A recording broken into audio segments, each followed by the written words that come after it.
Upon gaining independence from Great Britain in 1966, the southern African country of Botswana was the second poorest country in the entire world.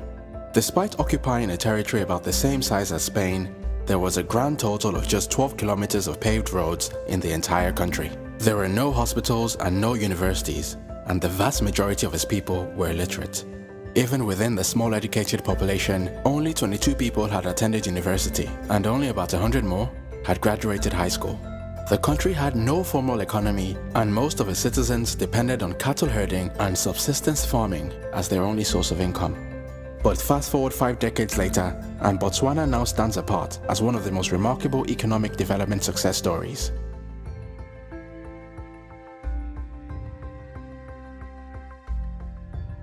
Botswana today is the world's largest producer of gem diamonds and is one of only a handful of middle-income countries in sub-Saharan Africa. Botswana's GDP per capita was recently estimated at just over $18,500, placing it on par with countries like Mexico and Turkey, and above Brazil and Iran. In the most recent Transparency International Corruption Perception Index, Botswana was ranked as the least corrupt country in Africa, posting a better score than South Korea, Italy, and China. Botswana is also Africa's longest-running multi-party democracy and is one of the most tolerant and peaceful countries in Africa.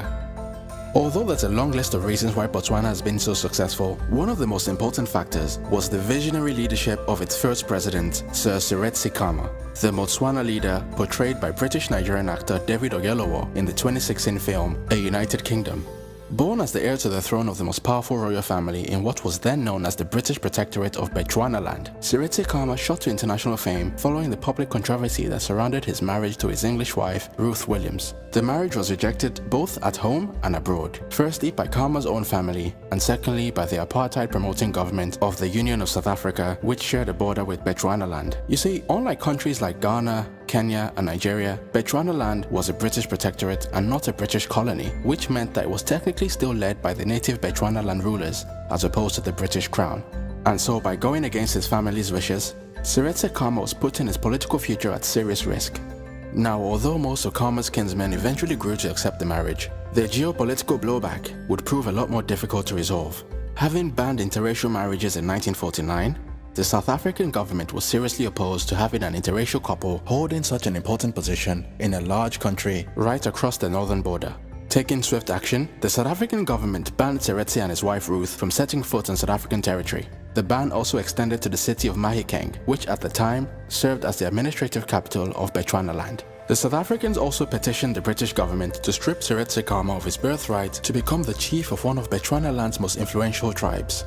And with the Labour-led government of Prime Minister Clement Attlee heavily in debt following World War II, Britain could not afford to risk breaking its relationship with South Africa, which was its primary source of cheap gold and uranium. And so, despite being heavily criticised by various pressure groups, the British government conducted a judicial inquiry which ultimately concluded that Khama would have been perfectly fit for leadership, but for his unfortunate marriage. Khama and his wife were then subsequently exiled from Bechuanaland in 1951. In 1956, however, the couple was allowed to return to Bechuanaland as normal citizens after Seretse Khama renounced the throne. Khama subsequently returned to politics in 1961 when he set up the Bechuanaland Democratic Party. His exile and renouncement of the throne had raised his profile among regular people, and he was elected Prime Minister of Bechuanaland following a landslide victory in 1965. As Prime Minister, Khama led the push for his nation's independence, and on the 30th of September 1966, Bechuanaland became the independent Republic of Botswana with Sir Seretse Khama as its first president. With his newly independent nation desperately poor and lacking basic amenities, Khama immediately got to work on what would ultimately go down as one of the most impressive economic transformation programs in modern African history. Khama's plan to transform Botswana was based on building an economy powered by the country's three main resources, which were cattle, copper, and diamonds. And while many other newly independent African governments would go on to see the resources become more of a curse than a blessing due to greed, corruption, and tribal infighting, Khama's government would be an exception to the general rule. In addition to implementing a very strong judicial and legislative system with effective checks and balances, Seretse Khama's economic policies would run contrary to the Marxist consensus amongst most of Africa's newly independent states, such as Kwame Nkrumah's Ghana and Sekou Touré's Guinea. His administration would put pragmatism over ideology, adopting business-friendly policies such as low corporate and income taxes and low import tariffs. And although he shared a border with the openly racist regimes of South Africa and Rhodesia, Khama was determined to build a nation where merit and content of character, as opposed to skin color, would be the primary determining factor for achievement and opportunity. Despite facing considerable political pressure to forcefully replace all foreign members of the civil service with native-born citizens regardless of their skill levels, Khama's government stated numerous times that it would continue to employ foreign workers until the local population was sufficiently well-educated and skilled to compete for the same jobs. Khama also employed several policy consultants and invited foreign mining companies to search his soil for more resources. This would lead to a significant increase in the government's income as additional copper, nickel, and coal deposits were discovered. In 1969, the government of Botswana entered into a partnership agreement with the De Beers Mining Company, setting up a joint venture known today as the Botswana Mining Company. Over the next 5 years, the government of Botswana increased its shareholding in the company from 15% to a full 50%, and is also reported to have negotiated a profit-sharing agreement in which the government got 70% of the profit on every $1 in sales of Botswana's diamonds. By the mid-1970s, Botswana was making so much money from its mining industry that the government was running at a budget surplus, and between the years of 1960 and 1980, Botswana was recorded as the fastest growing economy in the entire world.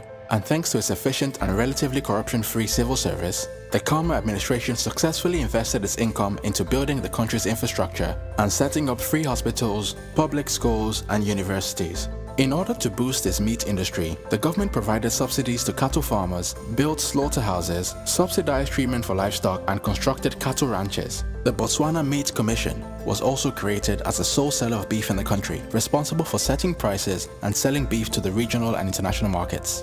Khama was also personally involved in negotiating a lucrative trade deal with the European Economic Community, which allowed Botswana to export beef to Europe at a price far higher than the world average. As Khama's primary focus was on economic development, Botswana initially only devoted a small proportion of its national budget to military spending. However, following repeated threats of intrusion by South African and Rhodesian forces, the Botswana Defence Force was formed in 1977 to serve as the country's primary defence unit. Botswana's foreign policy was always to stay neutral and only exert military force in self-defence. Seretse Khama would nevertheless play a major role in the negotiations at the end of the Rhodesian Bush War and the creation of the independent nation of Zimbabwe. He was also instrumental in the creation of the Southern African Development Coordination Conference, which later evolved into the Southern African Development Community, which is the leading intergovernmental organization working to boost economic cooperation among 16 African countries in Southern Africa. Khama's government would be hugely popular in Botswana, and its Botswana Democratic Party would go on to win 3 elections in 1969, 1974, and 1979. However, his strong and stable leadership would be tragically cut short, as less than a year after winning his 3rd election, he was diagnosed with pancreatic cancer. And on the 13th of July 1980, Sir Seretse Khama died in office and was succeeded by his vice president, Kwet Masiri. Over 40,000 people turned out to pay their final respects as his body was laid in the country's capital of Gaborone. But even in death, Khama's legacy continued, as 20 years after the tragic end of his leadership, his son Ian Khama was elected in a landslide victory as the 4th president of Botswana and would go on to enjoy a successful 10-year term as the country's leader. Although his achievements may never get the same level of recognition as other popular African leaders such as South Africa's Nelson Mandela, Ghana's Kwame Nkrumah, or Burkina Faso's Thomas Sankara, Sir Seretse Khama will forever be recognized and celebrated by the people of Botswana as one of the finest statesmen the continent has ever produced.